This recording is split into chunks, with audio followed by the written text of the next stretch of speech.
So we'll begin with the Buddha's words on loving kindness chanting.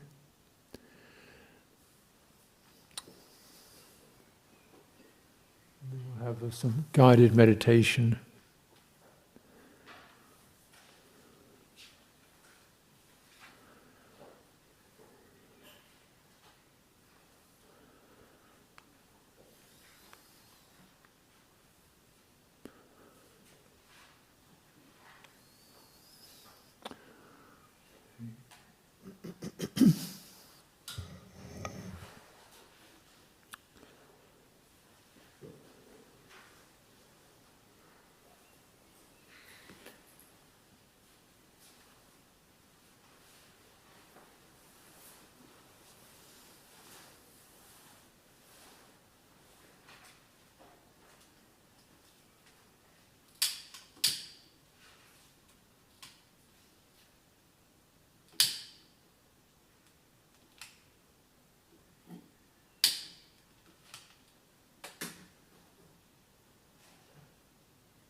Now let's chant the Buddha's words on loving kindness.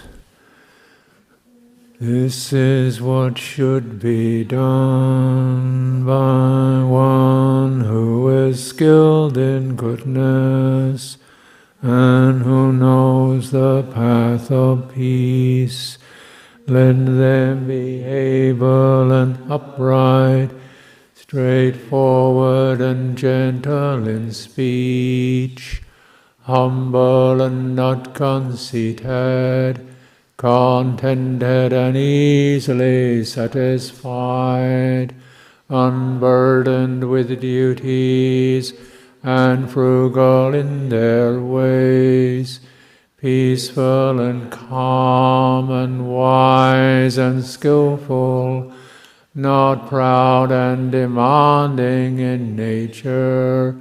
Let them not do the slightest thing that the wise would later reprove, wishing in gladness and in safety. May all beings be at ease.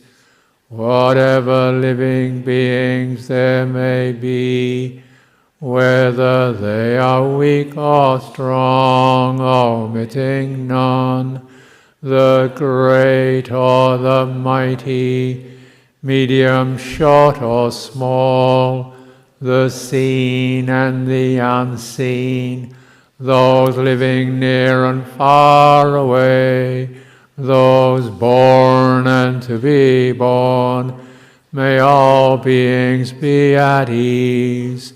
Let none deceive another, or despise any being in any state. Let none through anger or ill will wish harm upon another, even as a mother protects with her life her child, her only child, so with a boundless heart should one cherish all living beings, radiating kindness over the entire world, spreading upwards to the skies and downwards to the depths, outwards and unbounded, free from hatred and ill will, whether standing or walking, seated or lying down, free from drowsiness. One should sustain this recollection. This is said to be the sublime abiding. By not holding to fixed views, the pure-hearted one, having clarity of vision, being free from all sense desires, is not born again into this world.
So we're getting to the source of our gladness and disappointment, anxiety and joy,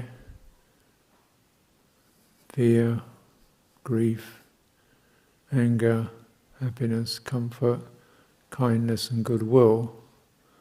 These qualities are citta. So you probably recognize it's pretty easy to see why I translate this as heart rather than mind, although it's just the word.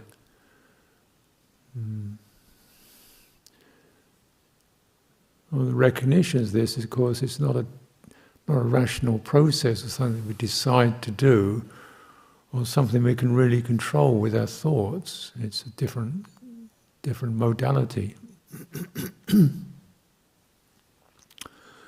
This is why you have to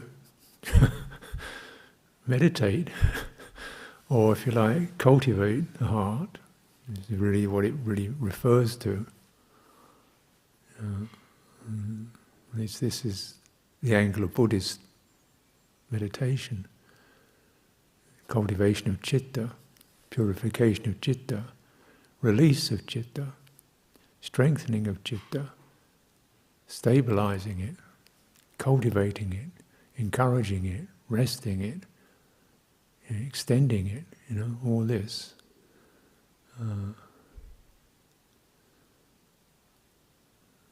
So it requires a careful handling.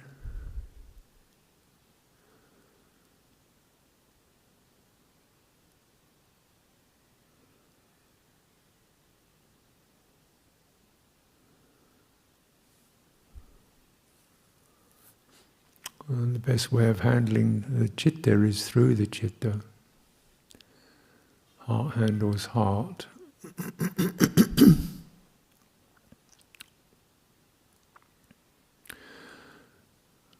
In this cultivation, say we recognize this heart, citta experience is sensitive, it's effective, it's sensitive. And just getting that in order to get the cultivation properly established, you sensitize the experience of body. first. And it's more than just the tactile experiences, but the very sense of being, a breathing, animated form that's constantly warming and pulsing and tingling and surging and sinking and pushing, all these kinds of qualities rising in the body. So you can feel them. Firmness and fluidity and nervous energies.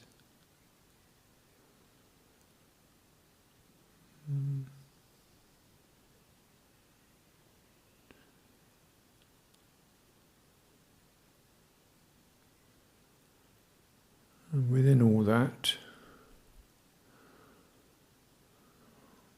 all this shifting stuff, there's an underlying quality of presence, just here. This is happening to the body, but body is here. A sense of, it's like a spine.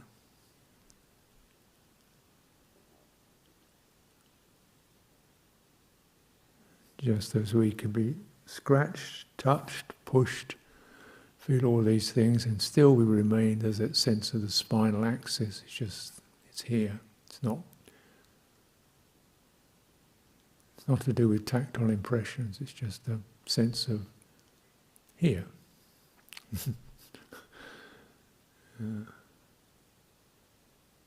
Grounded. This is really crucial, why the Buddha said you've got to use this to access the deathless. You need mindfulness of body. Because this acts as like a keel, or you could say keel of a boat, so it stops it tipping over. Or you could say it's like the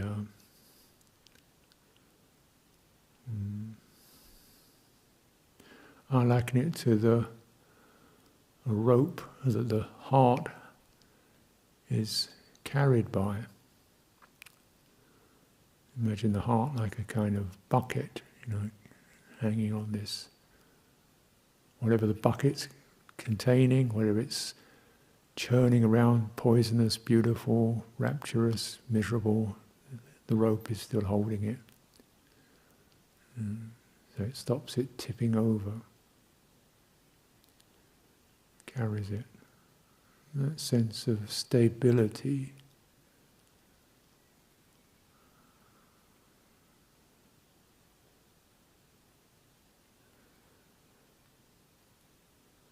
So important. And yet we overlook it.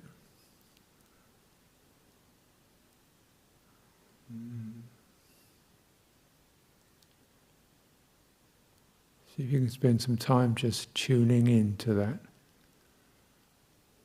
stability, not denying whatever one's feeling, but just, yes, when all this changes and shifts, there'll still be this.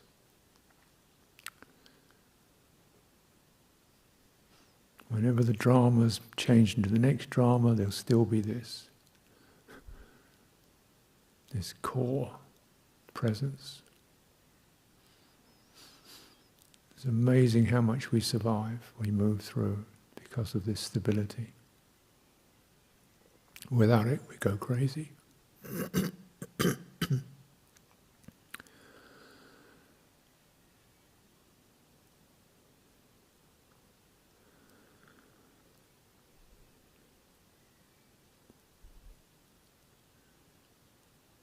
How do you tune into it? Well, you take your sense of the entire body, that which connects to all of it.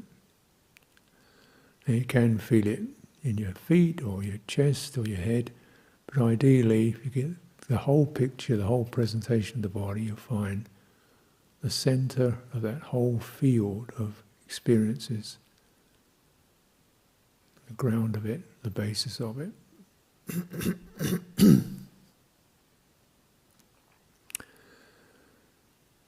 And you tune into it, you sense it. You sense where things aren't being pushed one way or another, like balance.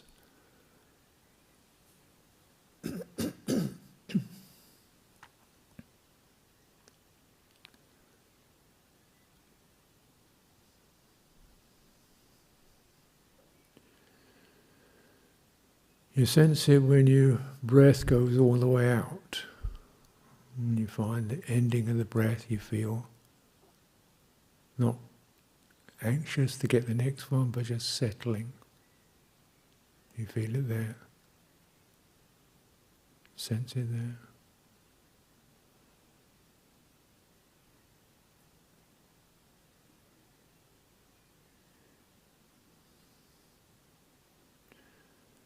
You sense it at the end of an in-breath. Whenever the movements come to a standstill, you sense it. And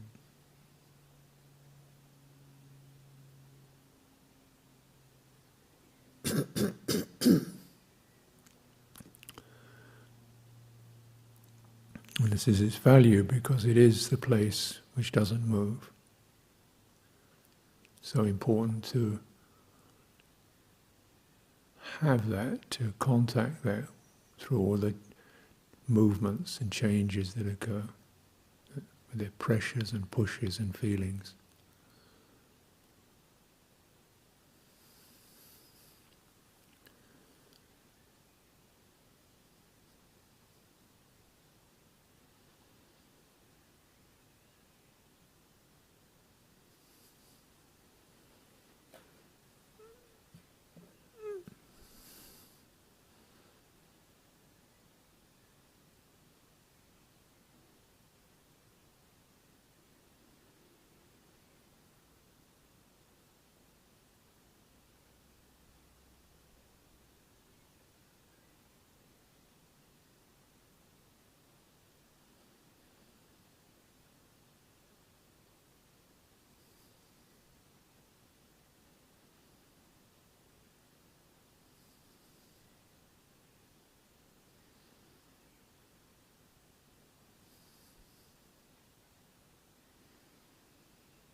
You get a sense of that what I call presence, core presence.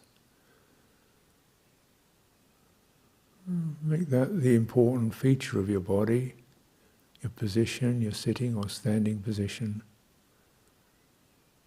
And really allow your body to even slightly adjust itself to more fully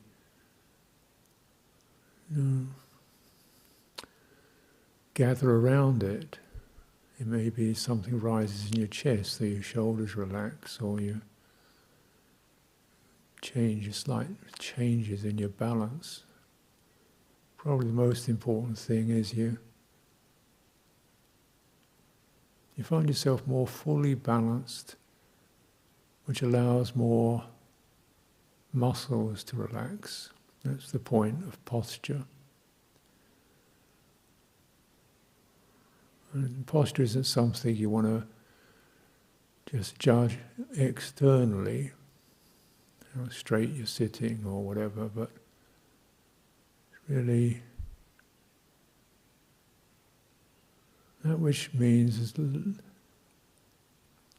least muscle is needed. to sustain a position.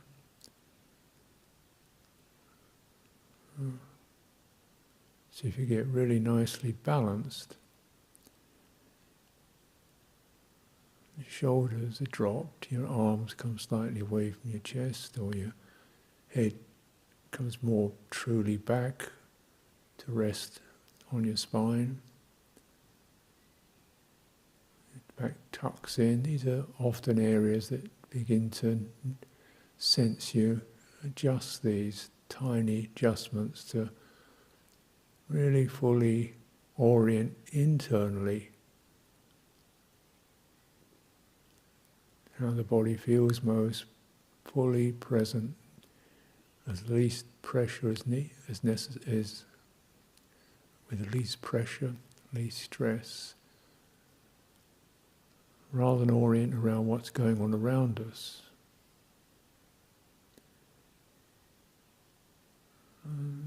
This is immense value because it amplifies the stability that's so helpful.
Once again, if you take your time and cultivate this steadily and comfortably,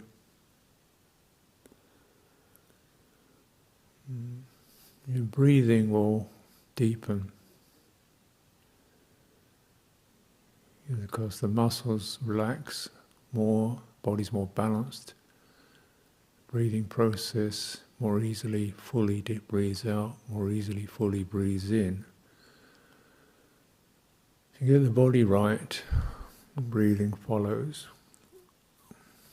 And it's an ongoing process. But if that begins to happen, the breathing will also amplify the qualities of stability. So it's not rigid. It's just like something flowing straight. It's not stiff, it's alive.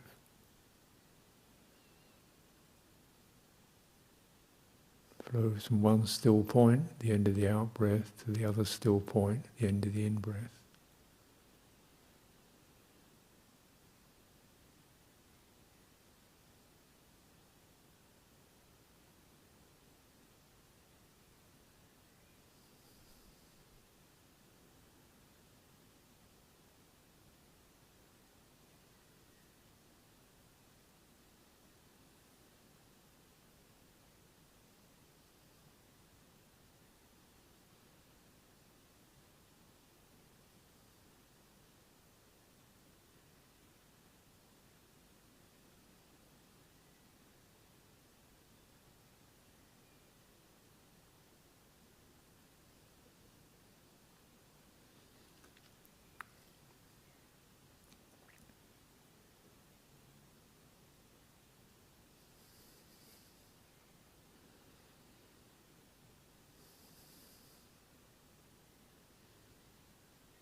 what will happen as your process continues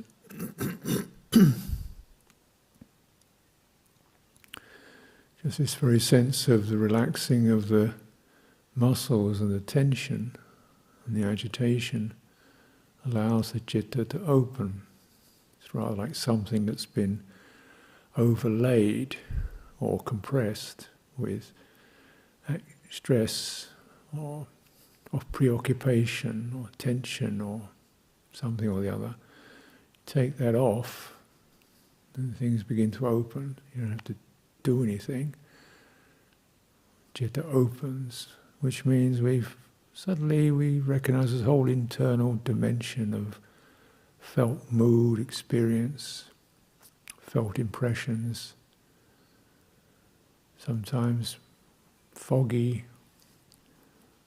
cloudy, brilliant, shimmering. And this is the territory where great beauties arise, enlightenment factors arise, and also profound obstacles and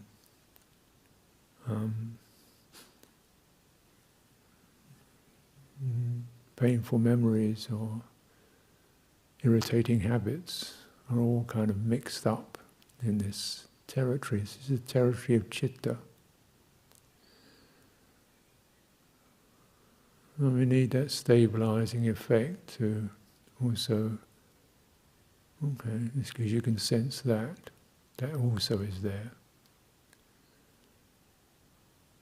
And the first thing we try to open to is that very fluid stability, which we've touched into.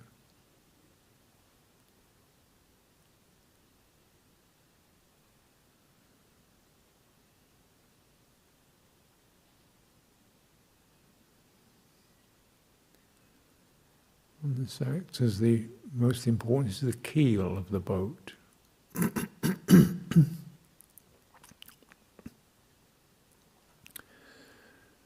This is the handle of the bucket or the rope holding the bucket, so it doesn't just overturn.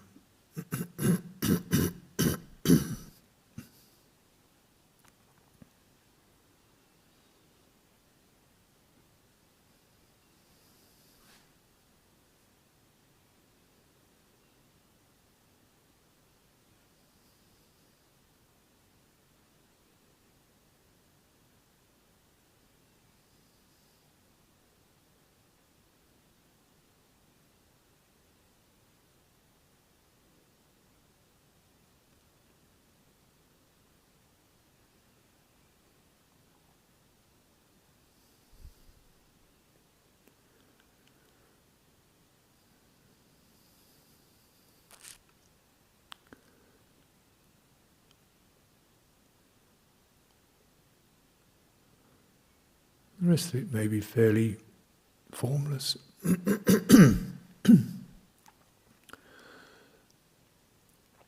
the meditation really is on your psychological or psychic life. So you might say, what's happening for me now? What's important? What's the issue? Could be relationships, job, work, health, state of the world. But wouldn't predict, but just float the question, what seems significant. Could be even household chore. How did I do that properly? Could be somebody's birthday, have I remembered this, remembered that? Because any of these, however small they may be, when it's about the state of war, climate change, or the health of your dog, will carry the same potentials of anxiety, or regret, or happiness. But most likely, what comes to us is the suffering. Because that's what we haven't been able to swallow, digest.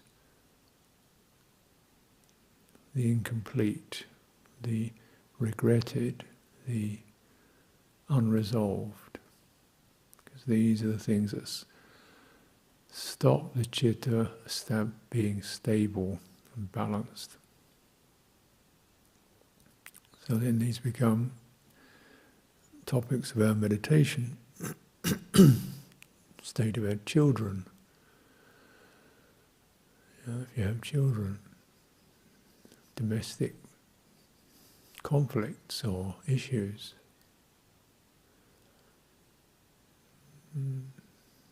global affairs. So the citta, they all touch into our impatience or frustration or regret.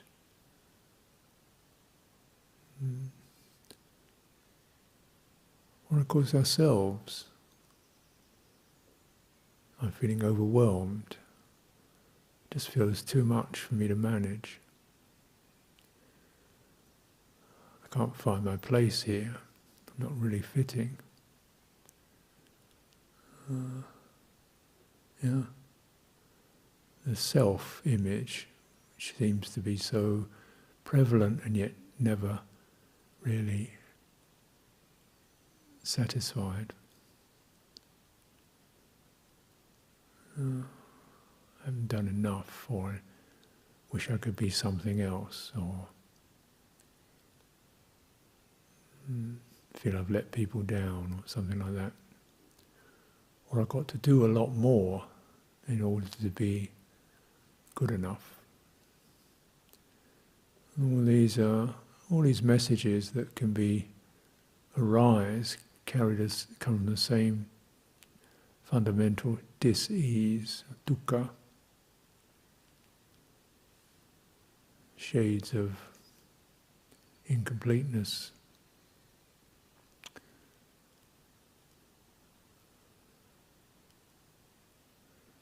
And for release, it's these seemingly irritating, even embarrassing qualities that are the door that we have to open.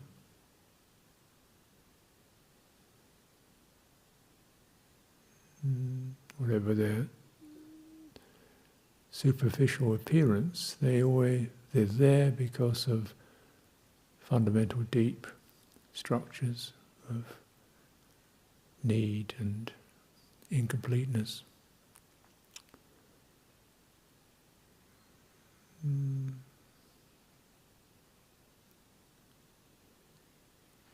It's by touching into that and accessing core stability that the citta finally releases these blocks and obstacles.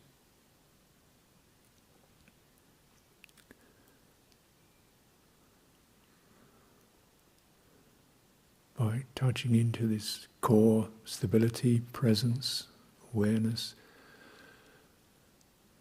And most of the time we try to bring around resolutions, changes by changing ourselves or changing other people or going somewhere else or just shutting things off or shrugging or giving up. Yeah, these are all the reactions, sankharas, volitional formations.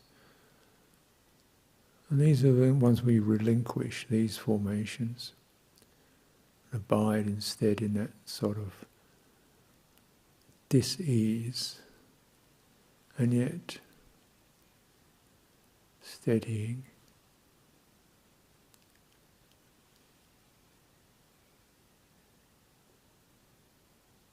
It's a slow process.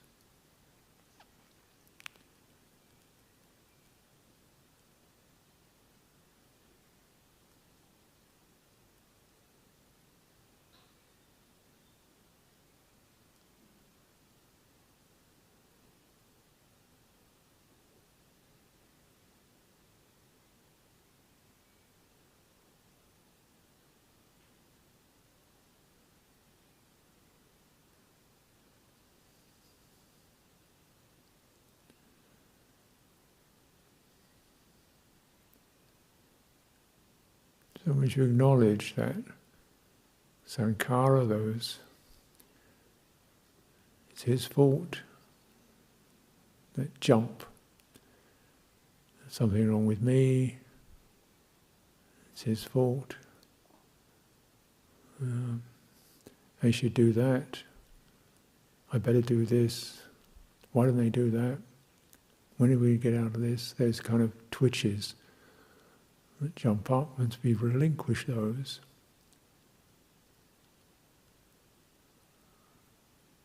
sankharas, you return to that slightly unstable state of feeling wrong somehow, not quite right. And that is like the thing is the bucket, if you like, or the ship is tilted. Just like your posture tilts. You come into presence,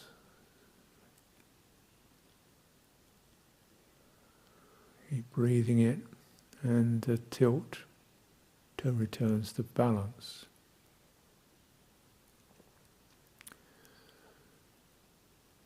Mostly we have to navigate that through a very convincing barrage of thoughts and emotional reactions. Not reacting to them, but just, but how's this feel? Or the narratives about he did this and she's like that. But how's this feel?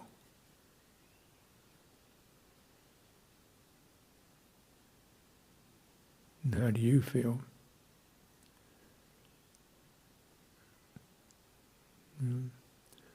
Confused, down, disappointed, not listened to.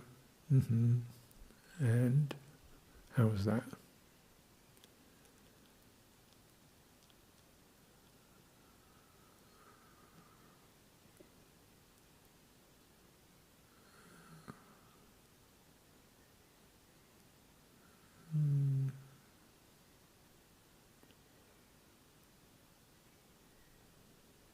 Is that present, or is it moving? Is that the stable presence, or is it the moving? If it's moving, let it move.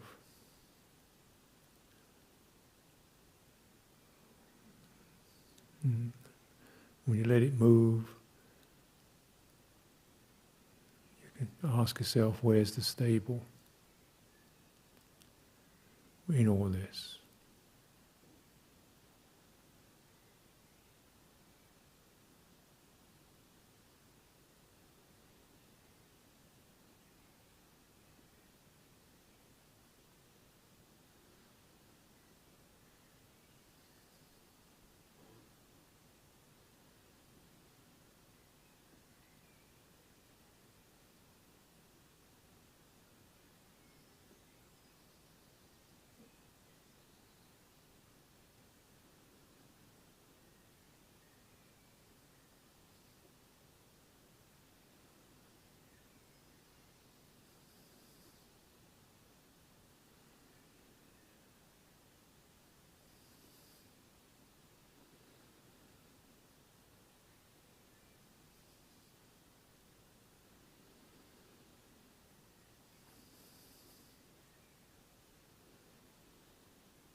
So through this question process, the citta moves to dispassion, to detachment and dispassion.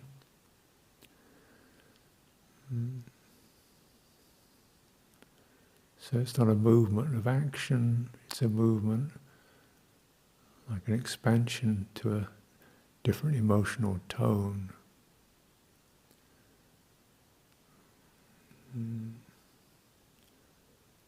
The activated, the one that is eager for the right kind of activation. Oh no, let's find a place of deactivation first, dispassion. And then when the reactions have passed, maybe a truer response will arise. Movement to dispassion. So even if what's bubbling up is eagerness and enthusiasm, and going to do this tomorrow, and, fix this, paint that, go for this, fine. Let that which is moving move. That's all it does. And ask yourself in all that, where is the stable? When we touch that, it becomes dispassionate towards happy, pleasant experiences or imaginations, which of course may not happen.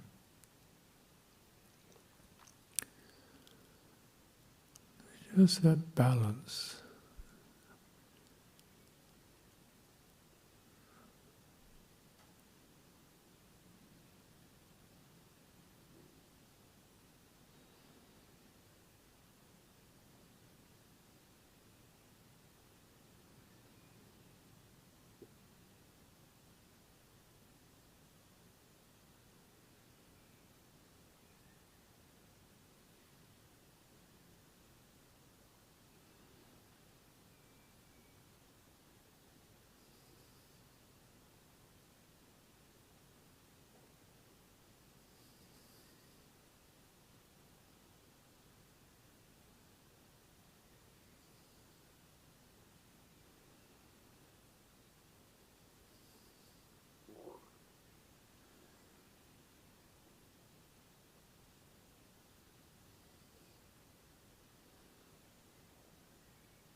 So we can rest in that dispassion. The citta isn't rocking, it's steady, sensitive. It's not that we're not aware of things, but the reactions have stopped.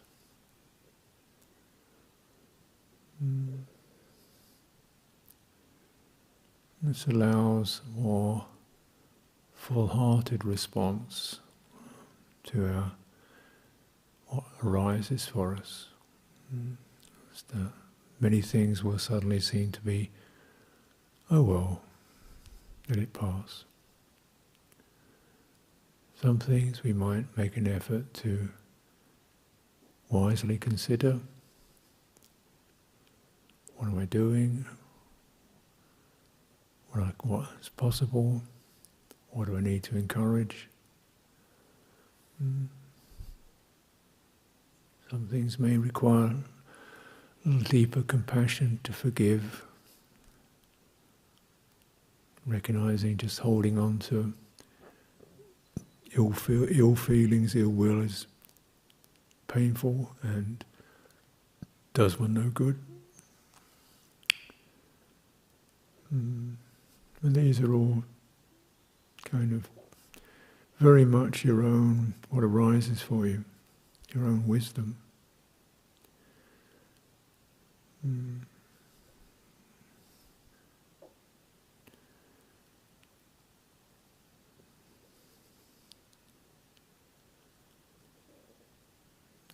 So that we bring that back into our lives.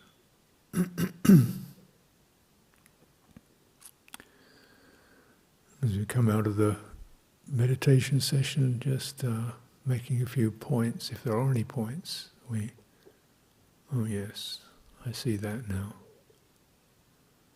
Oh yes, that's that.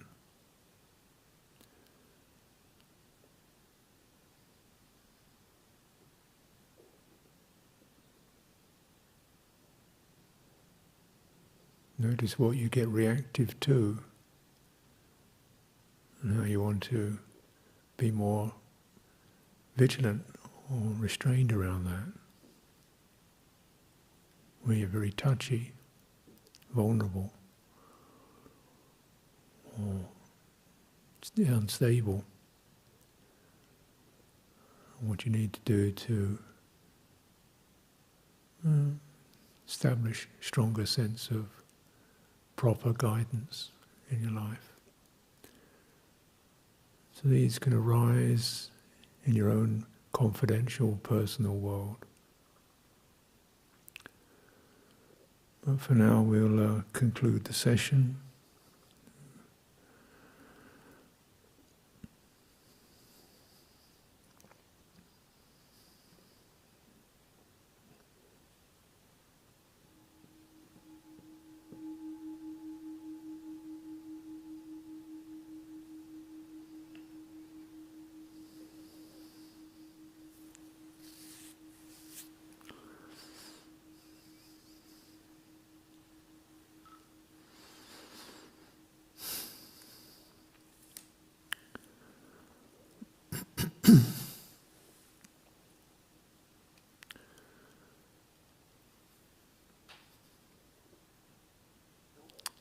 So let's conclude the evening, 5 subjects for frequent recollection.